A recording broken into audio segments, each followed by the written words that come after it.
Assalamualaikum warahmatullahi wabarakatuh. Perkenalkan, saya Nazifa Awalia dengan NIM 190-198 dari kelas Teknik Perminyakan C atau TPC. Di sini saya akan mempresentasikan materi mengenai teknik pemboran 2 untuk memenuhi nilai ujian tengah semester mata perkuliahan teknik pemboran 2 yang diampu oleh Bapak Winarto MT. Adapun topik-topik yang akan kita bahas yaitu ada casing, hoisting system, dan bead. Untuk materi pertama yaitu casing. Casing merupakan suatu pipa baja dengan fungsi menjaga kestabilan lubang bor agar tidak runtuh, menutup zona bertekanan abnormal, zona loss, dan sebagainya. Adapun tujuan utama dari perencanaan casing adalah mendapat rangkaian casing yang kuat untuk melindungi sumur baik selama pemboran maupun produksi. Kemudian ada standarisasi casing. American Petroleum Institute atau API telah membuat dan mengembangkan standar dan spesifikasi untuk casing dan tubing yang digunakan dalam lapangan perminyakan. Salah satu standar yang lebih umum digunakan baik untuk casing maupun untuk tubing ialah berat persatuan panjang weight per length yang biasanya ditulis dengan pound per foot atau ppf. Terdapat 3 standar API untuk berat casing. Yang pertama itu ada nominal weight, yaitu berat yang dihitung secara teoritikal terhadap casing yang mencakup berat pin dan couplingnya untuk setiap panjang 20 feet. Kemudian ada plain end weight, berat batangan casing di mana casing tersebut diukur beratnya tanpa memiliki berat dan coupling. Yang ketiga ada threaded and coupled weight, berat batangan casing yang memiliki derat pada kedua ujungnya dan coupling pada salah satu ujungnya. Kemudian ada 3 standar API untuk panjang casing. Yang pertama itu ada range 1. Kisaran panjang setiap batangan casing antara 16 feet sampai dengan 25 feet. 95% memiliki panjang di atas 18 feet. Kemudian ada range 2. Kisaran panjang setiap batangan casing antara 25 feet sampai dengan 34 feet. 95% memiliki panjang di atas 28 feet. Yang terakhir ada range 3. Kisaran panjang setiap batangan casing lebih dari 34 feet. 95% memiliki panjang di atas 36 feet. Selain standar panjang dan berat, terdapat pula standar grade atau jenis yang menggambarkan properti atau sifat besi atau metal dari casing. Di dalam penulisan properti besi dari casing, akan menerangkan grade casing, sedangkan angka akan menerangkan minimum yield point dari casing. Misalkan casing J55 berarti casing tersebut memiliki grade J dan minimum yield point-nya itu casing besarnya 55.000 PSI. Casing sendiri itu terdiri dari 5 tipe casing, yaitu conductor casing, surface casing, intermediate casing, production casing, dan liner. Untuk production casing itu sendiri adalah rangkaian casing pertama. Conductor casing ditanamkan pada titik di mana suatu sumur akan dibor dengan cara menumbuknya dengan menggunakan diesel hammer. Kedalaman conductor pipe ini berkisar antara 10 feet sampai dengan 300 feet, tergantung dari kondisi lokasi yang akan dibor. Ukuran diameter conductor pipe biasanya antara 16 inch sampai dengan 36 inch. Conductor pipe ini harus mempunyai ukuran yang lebih besar agar casing berikutnya bisa masuk ke dalamnya.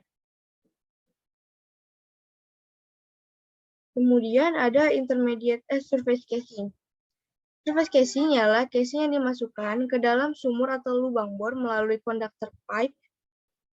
Kedalaman setting dari surface casing ini akan sangat bergantung dari kedalaman formasi yang tidak solid atau unconsolidated formation.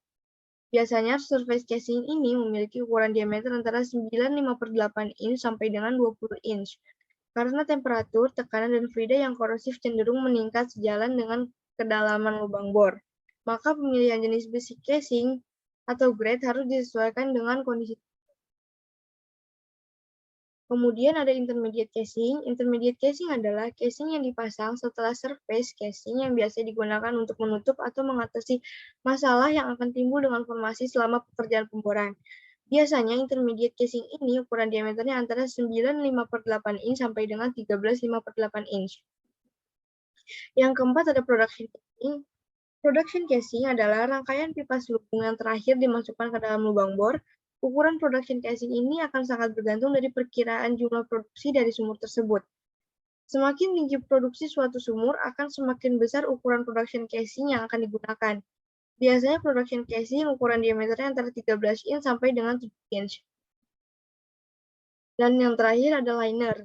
Liner ialah merupakan rangkaian casing produksi atau production casing yang dipasang dalam lubang bor atau sumur, tetapi tidak sampai ke permukaan. Biasanya liner dipasang pada intermediate casing dengan menggunakan packer atau slip. Di dalam pemasangannya, liner biasanya akan berhimpitan atau overlap dengan intermediate casing antara 100 feet sampai dengan 150 feet.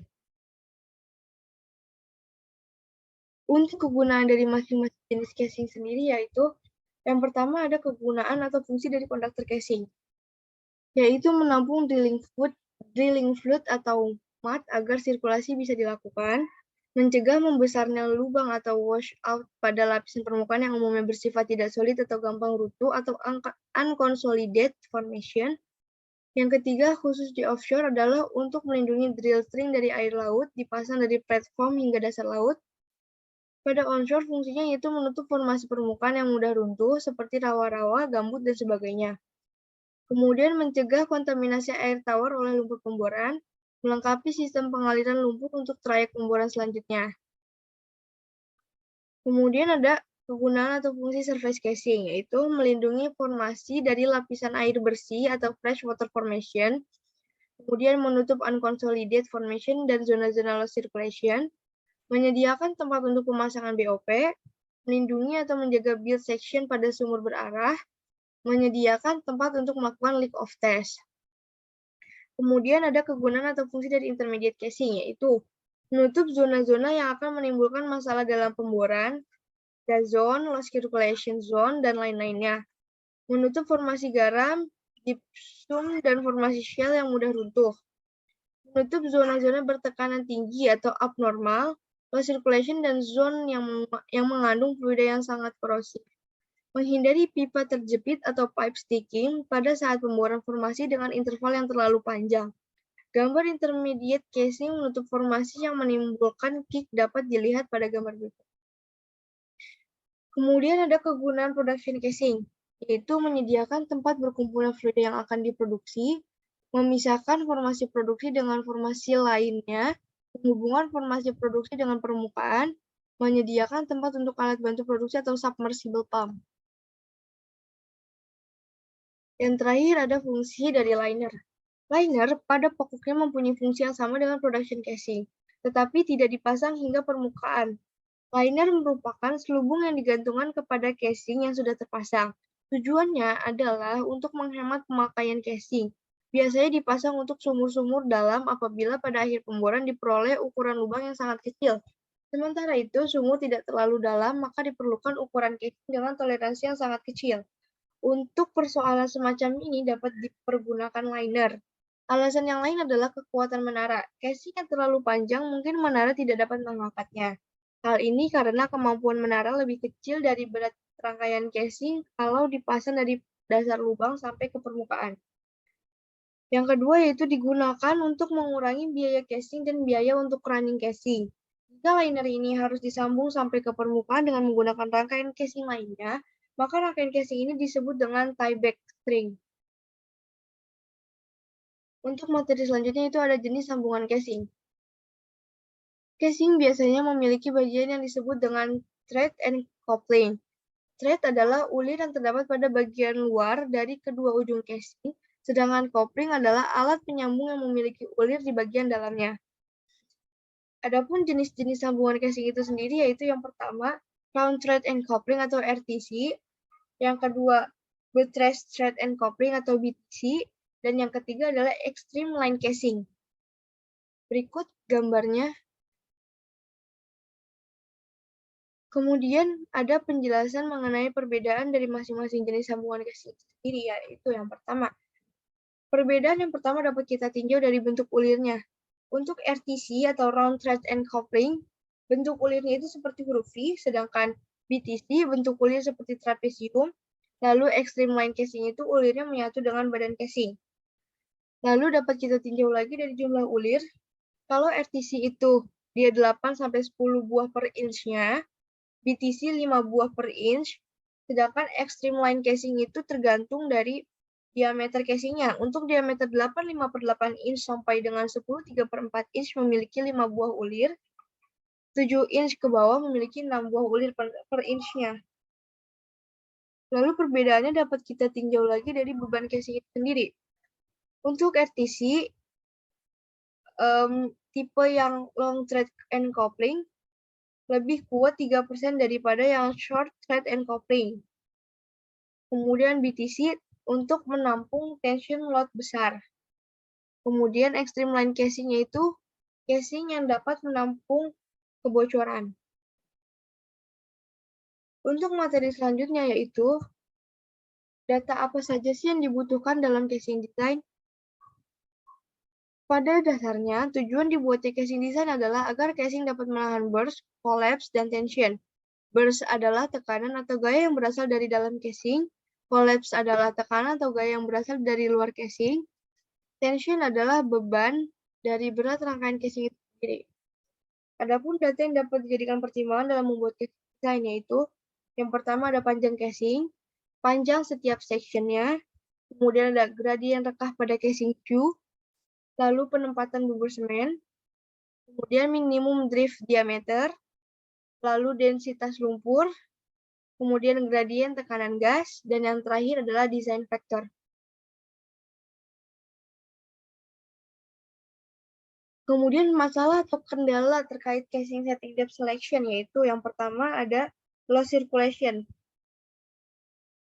Loss circulation itu sendiri adalah hilangnya sebagian atau partial loss atau semua yang disebut total loss dari fluida pemboran ke dalam formasi. Penyebab dari permasalahan loss circulation karena formasi yang memiliki lubang por yang cukup besar sehingga terbentuk rongga-rongga atau terbentuk gua atau cavern. Lalu masalah lain yang timbul dan berkaitan dengan setting depth casing adalah biaya casing yang meningkat dan diameter sumur terakhir tidak sesuai dengan keinginan yang dicapai. Masalah yang ketiga yaitu pipe sticking. Pipe sticking atau pipa terjepit adalah keadaan di mana sebagian dari pipa bor atau stang bor atau drill collar terjepit atau stuck di dalam lubang bor. Jika hal ini terjadi, maka gerakan pipa akan terhambat dan pada gilirannya dapat mengganggu kelancaran operasi pemboran. Permasalahan yang terakhir yaitu failure rangkaian casing yang diakibatkan karena setting depth yang terlalu dalam atau terlalu dangkal.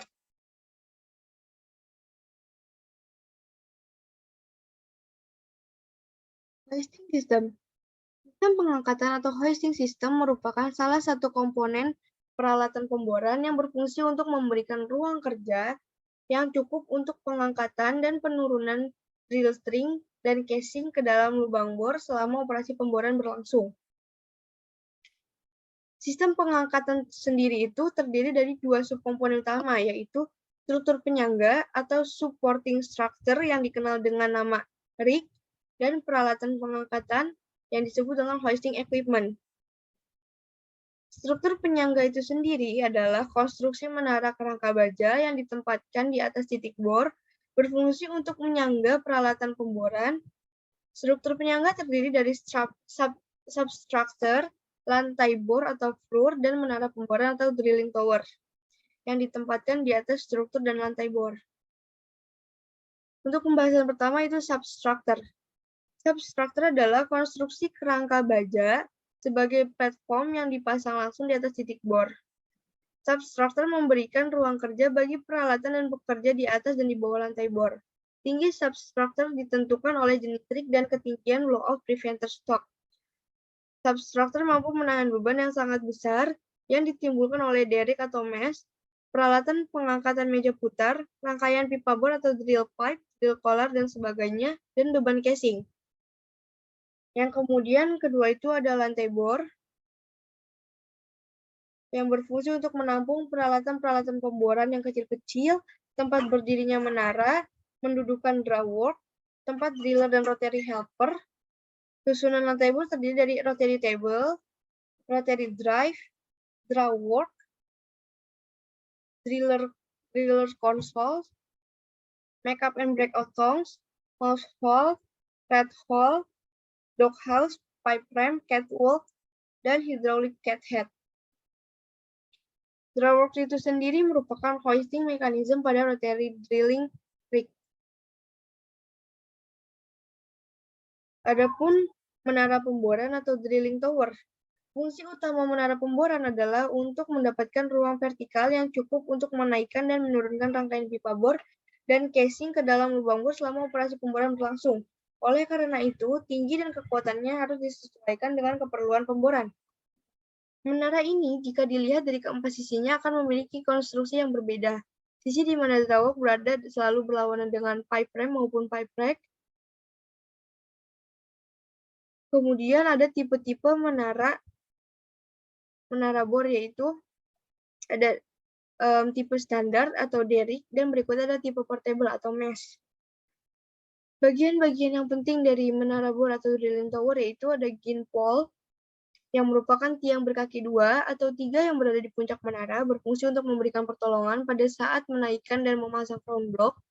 Yang kemudian ada water table, merupakan lantai di puncak menara yang berfungsi untuk mengetahui bahwa menara sudah berdiri tegak. Lalu ada cross bracing, yang berfungsi untuk menguatkan menara yang berbentuk K dan X. Lalu ada tiang menara, merupakan 4 tiang yang berbentuk menara berbentuk segitiga sama kaki, berfungsi sebagai penahan terhadap semua beban vertikal di bawah menara dan beban horizontal atau pengaruh angin dan sebagainya. Kemudian ada gear, merupakan sabuk menara yang berfungsi sebagai penguat menara. Lalu ada monkey board.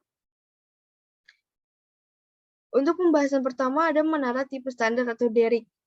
Jenis menara ini tidak dapat didirikan dalam satu unit, tetapi sistem pendiriannya disambung satu persatu. Demikian jika dipindah harus melepas dan memasang bagian-bagian tersebut, kecuali untuk jarak yang tidak terlalu jauh dapat digeserkan. Menara jenis ini banyak digunakan untuk pemboran dalam, di mana membutuhkan lantai yang luas untuk tempat pipa, pemboran di tengah-tengah kota, daerah pegunungan, dan pemboran di lepas pantai di mana tidak tersedia cukup ruang untuk mendirikan satu unit penuh. Yang kedua ada menara tipe portable atau mesh. Jenis menara ini posisi berdirinya dapat vertikal atau hampir vertikal. Terdiri dari bagian yang dikaitkan satu sama lain dengan las atau sekrup, biasanya terdiri dari 2 tingkat. Tipe menara ini dapat didirikan sebagai unit menara penuh.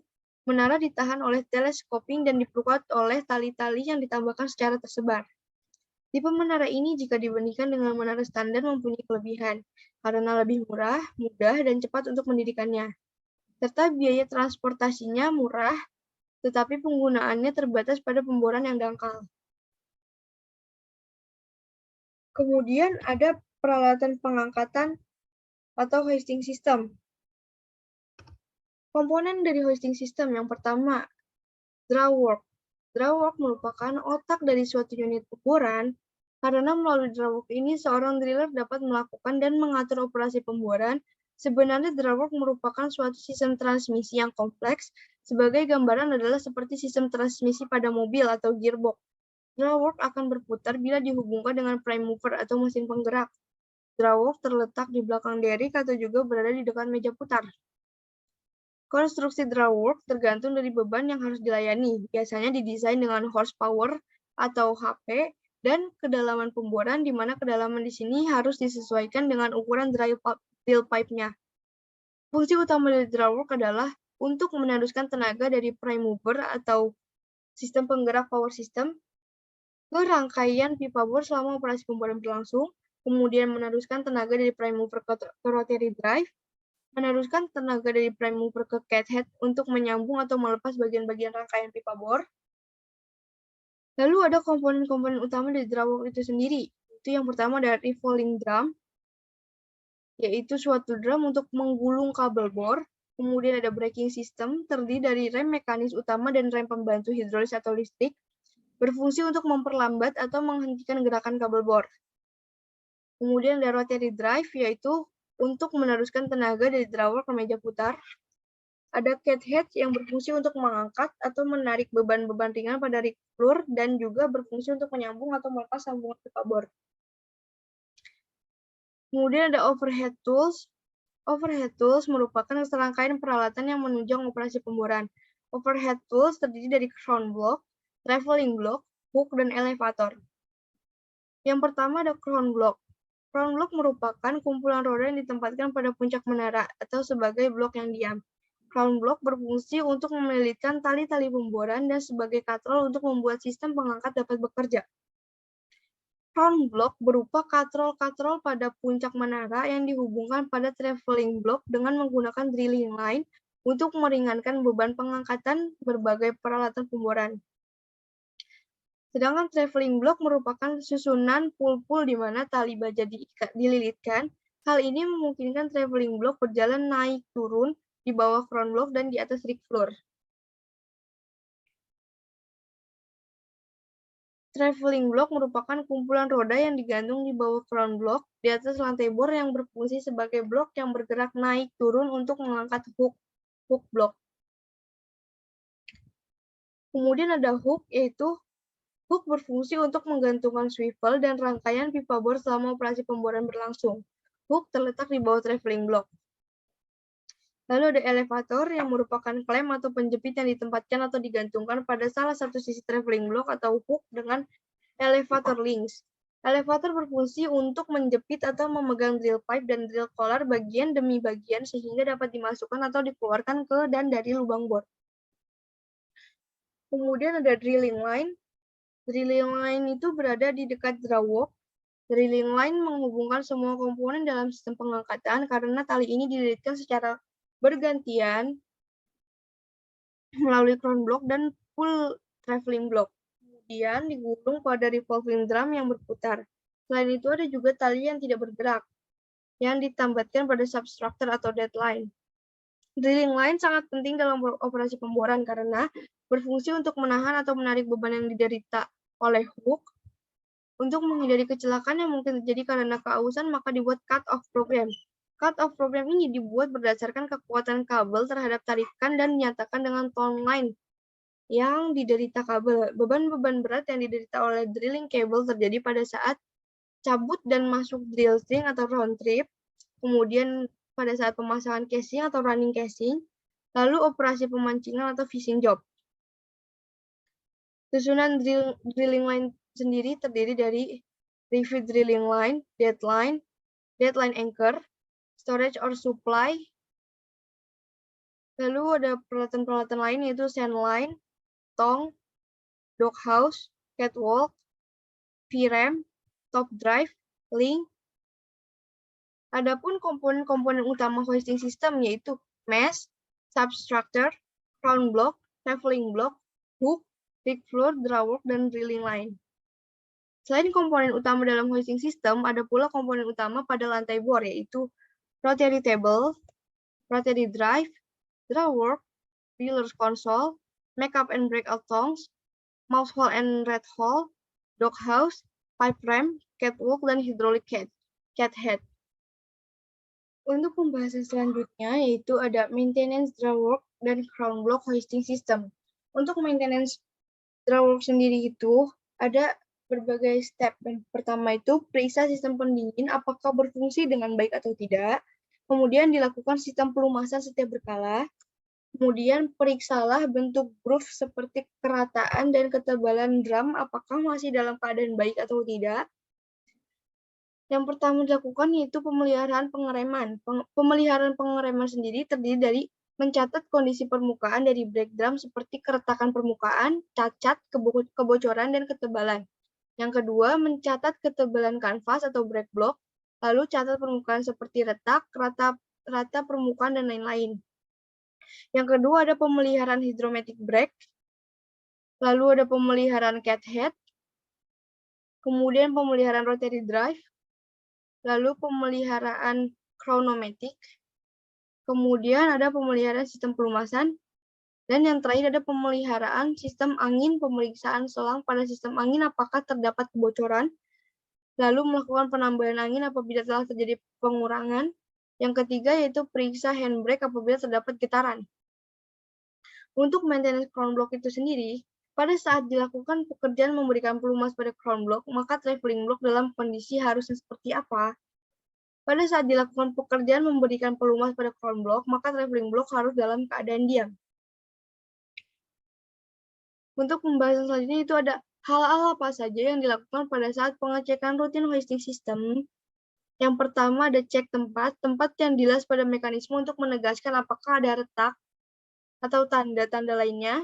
Yang kedua, buang udara dari hidrolik rem setiap sebelum menurunkan menara dan yakinkan bahwa suplai hidrolik dari reservoir cukup. Lalu ada wire rope, termasuk operating line, rising line, dan guide line harus diperiksa. Adakah tekanan, kawat-kawat putus, atau lain-lain kerusakannya. Lalu ada cek safety latch dan guide telescopic mesh untuk memastikan teleskoping beroperasi bebas sebelum menurunkan dan menaikkan pelihara bersih dan lumas. Kemudian cek unit atas kerataan atau level dan yakinkan kerataan fondasi dan pendukung lainnya setelah setiap pendirian. Lalu ada cek pelumasan pada crown, shaft, dan shaft lainnya. Lalu ada cek tangga-tangga sebelum operasi menurunkan. Lalu ada cek anchor kembali bila akan menarik beban. Sebelum mulai rig up, periksa dan pelajari instruction manual untuk keperluan itu secara teliti. Ton mile dan cut-off program dalam hoisting system. Ton mile adalah sebuah rumus untuk menghitung terjadinya kehausan pada drilling line. Fungsi dari ton mile itu sendiri yaitu menentukan waktu penggeseran didasarkan pada perhitungan kerja yang telah dilakukan oleh drilling line.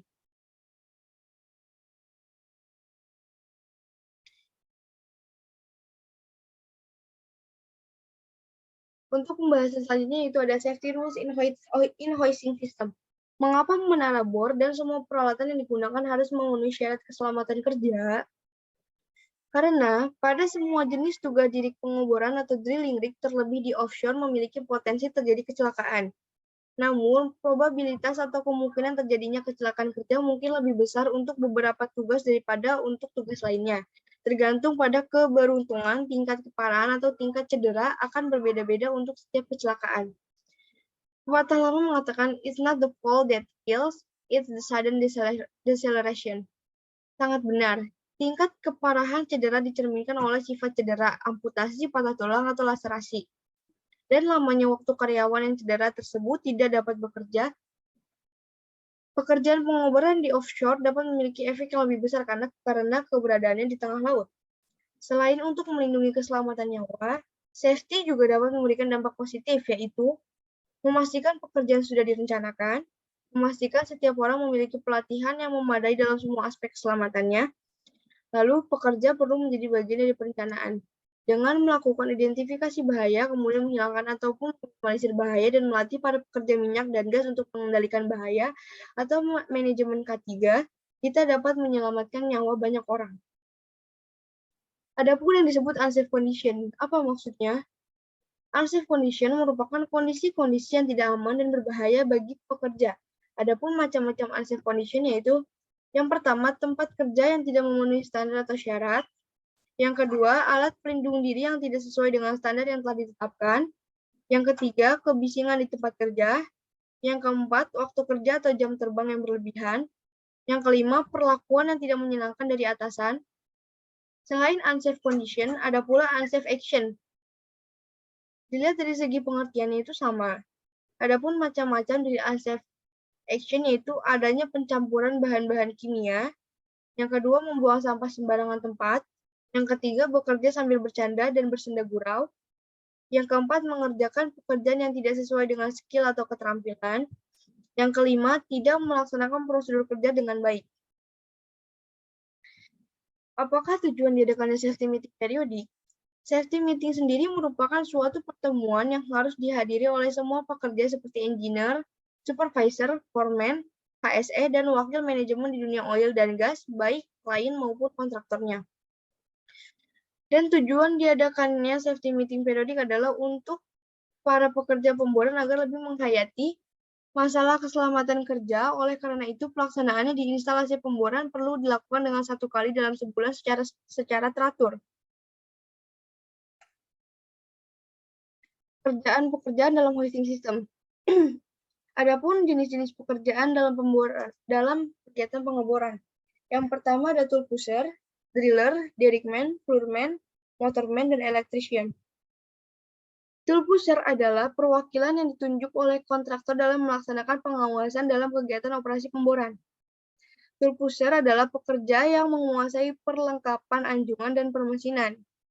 Yang kedua ada driller. pekerja yang melakukan operasi pemboran secara langsung melalui meja pengontrol dan peralatan penunjang yang berada di dekat drawworks. Peralatan tersebut yang membantu driller dalam melakukan kegiatan pemboran seperti proses pemutaran dan pengangkatan pipa. Yang ketiga ada derrickman, yaitu membantu driller dengan cara mengatur pipa pemboran yang diletakkan pada bagian atas rig pemboran. Derrickman akan membantu dalam menghubungkan pipa yang telah dipersiapkan dengan peralatan pemboran. Yang keempat ada rotary helper. Rotary helper adalah pekerja yang bertugas dalam menangani peralatan pemboran baik yang akan dimasukkan atau yang akan dikeluarkan dalam lubang pemboran. Rotary helper biasanya terdiri dari 2 atau 3 orang pekerja. Tugas utama dari rotary helper yaitu membantu driller bekerja di rig floor pada saat melakukan pekerjaan koneksi ataupun non-koneksi pada pipa-pipa pengeboran. Adapun tugas-tugas lainnya dari rotary helper yaitu mempersiapkan pipa bor, memasukkan pipa bor ke dalam sumur, mencabut pipa bor, membantu perawatan dan pemeliharaan peralatan bor, menyimpan kembali peralatan di gudang sesuai perintah, membantu waktu rig up dan rig down, memelihara kebersihan dan kerapihan, memeriksa dan menerapkan keselamatan kerja di lantai bor, mempersiapkan dan memasukkan pipa casing ke dalam sumur, memeriksa dan melaporkan bila ada peralatan yang rusak atau tidak normal, melakukan tugas lain sesuai perintah dan juru bor, mengikuti safety meeting, membantu kegiatan penyemanan, serta kegiatan lain sesuai perintah juru bor, mengikuti BOP drill. Selain itu, mereka juga dituntut harus memahami langkah-langkah kerja, penggunaan peralatan kerja. Yang kelima ada motorman. Motorman adalah orang yang bertanggung jawab dan bertugas menangani prime mover agar kebutuhan daya yang digunakan di seluruh unit pemboran dapat terpenuhi.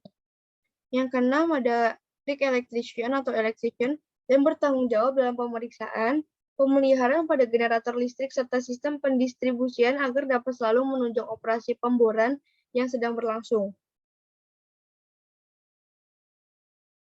Di sini ada studi kasus sistem angkat atau hoisting system. Program pemboran sumur Degleng dengan nomor 007 lapangan Musirawas akan dilaksanakan dengan rincian setiap trayek sebagai berikut. Ini bisa kita lihat keterangannya dengan interval 0 sampai 65 feet untuk konduktor casing. Lalu ada surface casingnya 65 sampai 980 feet. Intermediate-nya itu 980 sampai 3.200, linernya 3.200 sampai 3.600.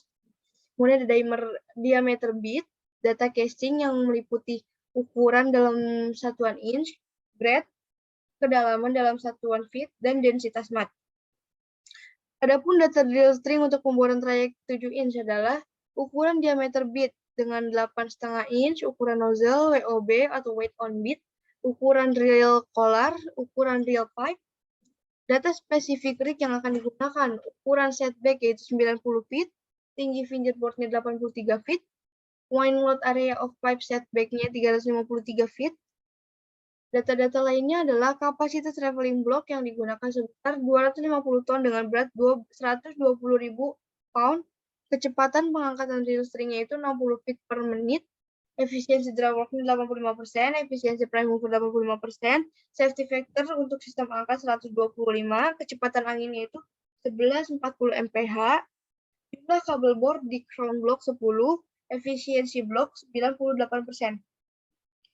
Buatlah gambar penampang sumurnya sesuai data yang ada pada tabel di atas. Berapa watt dalam satuan pound pada saat menggantung drill string, menggantung casing.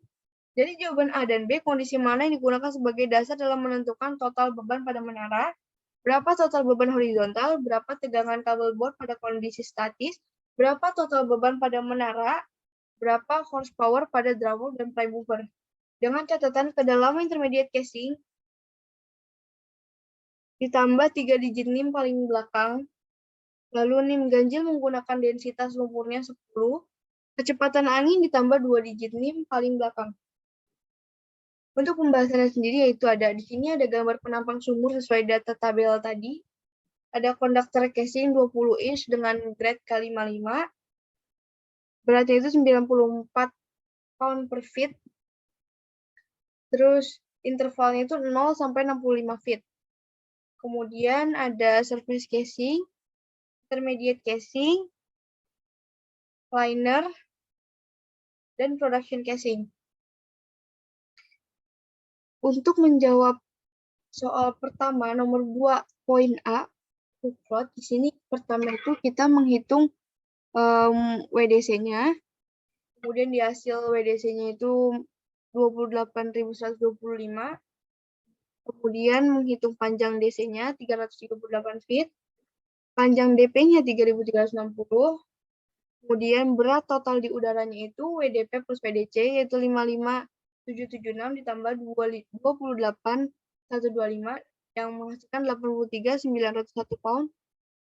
Kemudian menghitung buoyancy faktornya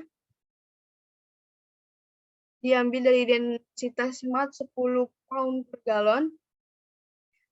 1 dikurang 9,4 per 65,5 sama dengan 0,846.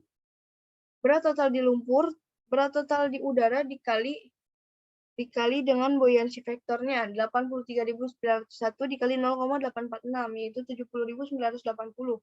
Berat drill stringnya yaitu 70.980. Kemudian poin B, upload saat menggantungkan casing yaitu pertama kita menghitung berat casingnya, lalu menghitung kedalamannya, dan menghitung berat total hook load casing di lumpur. Berikut hasilnya dan step-step selanjutnya.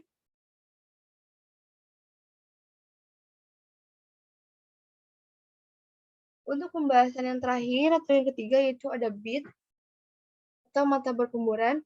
Mata bor atau bit adalah alat yang terpasang di ujung paling bawah dari rangkaian pipa yang langsung berhadapan dengan formasi atau batuan yang dibor.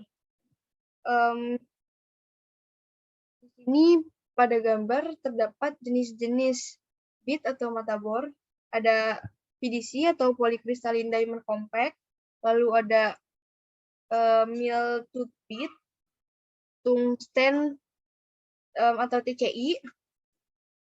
Adanya putaran dan beban yang diperoleh dari rangkaian pipa bor di atasnya akan menyebabkan mata bor itu menghancurkan batuan yang terletak di bawah sehingga akan menembus semakin dalam bebatuan tersebut.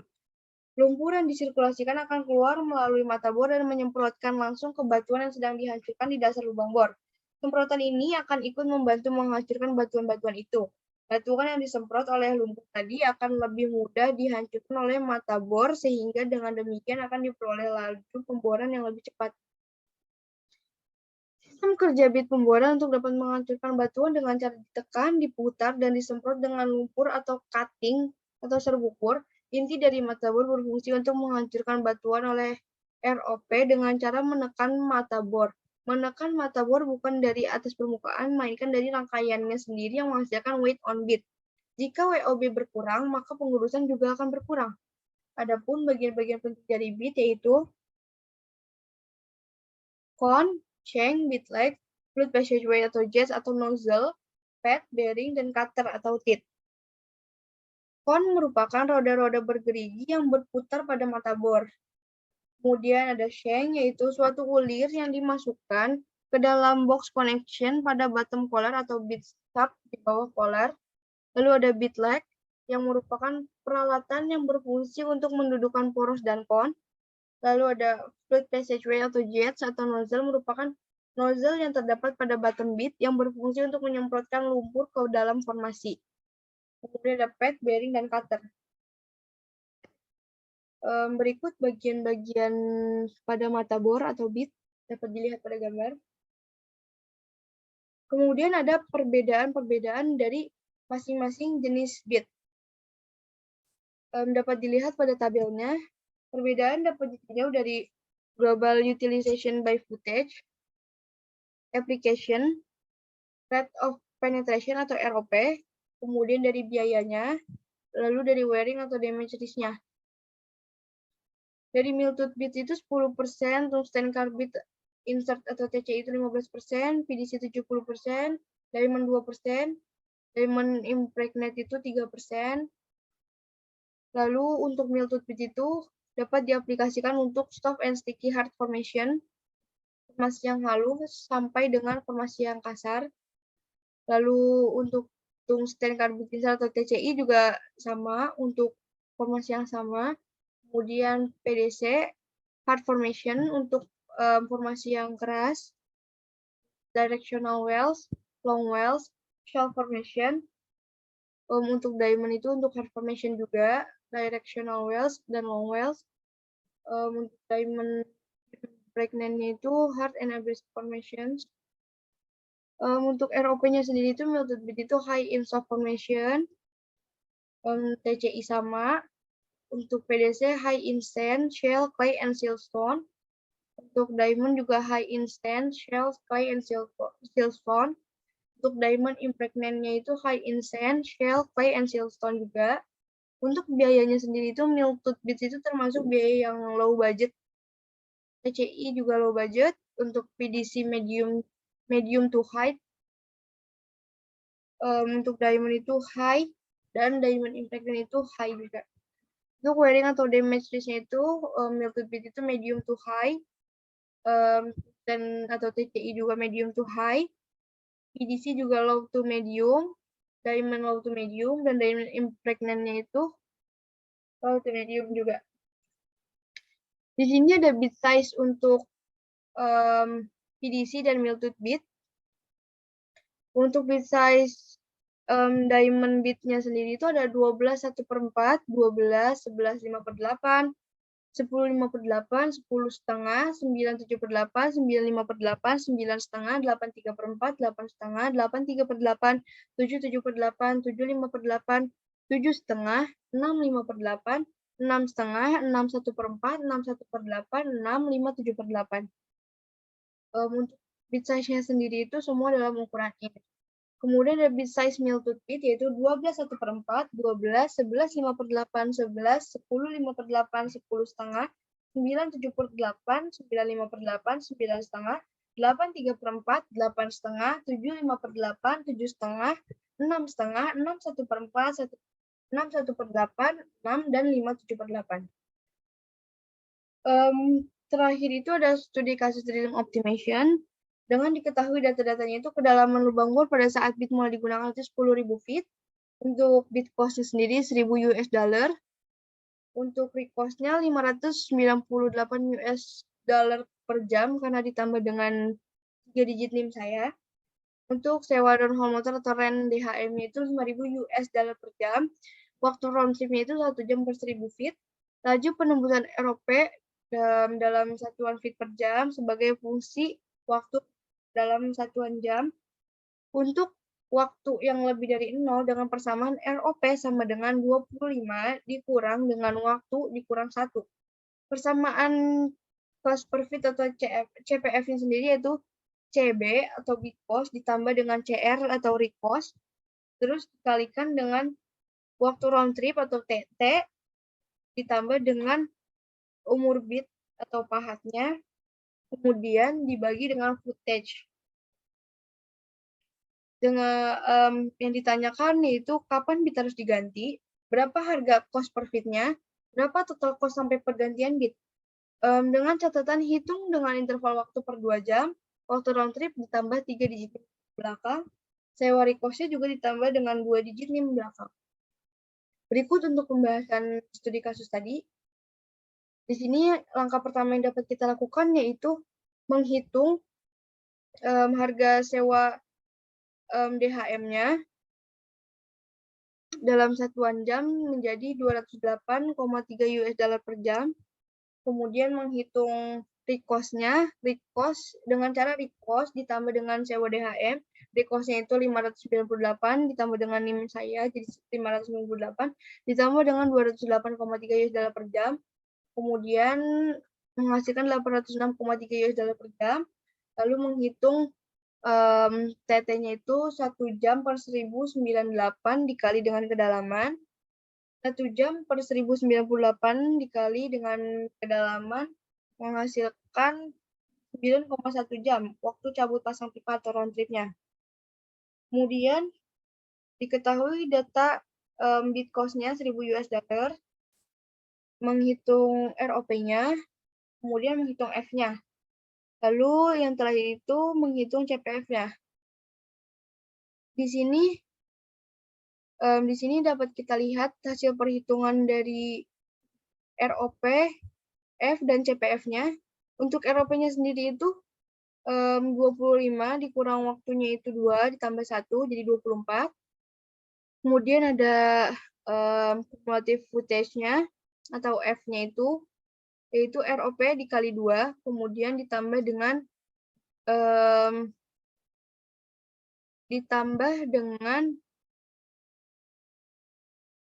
TT itu sendiri. Kumulatif ada jam di atasnya. Lalu ini ada hasil CPF-nya dengan cara seperti ini, bit cost ditambah read cost, lalu dikalikan dengan round trip dan umur pahatnya. Di sini umur pahat itu dalam T jam, jadi T per 2 jam di sini itu sebagai umur pahat. Jadi dapat kita hitung dan seperti itu. Untuk jawabannya sendiri yaitu poin A, bit harus diganti pada saat waktu mengebor telah mencapai 14 jam karena pada interval waktu 16 jam harga CPF-nya sudah mulai naik. Di sini waktu interval waktu 16 jam ini sudah mulai naik dari 77,9 menjadi 78. Kemudian poin B-nya itu harga CPF optimumnya atau cost per feet optimumnya yaitu di 207,3 US dollar per feet di paling atas ini. Lalu ada total cost sampai pergantian bit yaitu menjumlahkan CPF T jam ke-2 sampai CPF T jam ke-16 sehingga didapatkan hasil itu 759,68 US dollar. Jadi menjumlahkan dari T jam yang 2 ini sampai ke yang 16 ini dan dihasilkan 759,68. Sekian presentasi materi teknik pemboran 2 dari saya. Kurang lebihnya mohon maaf. Saya pamit undur diri. Wassalamualaikum warahmatullahi wabarakatuh.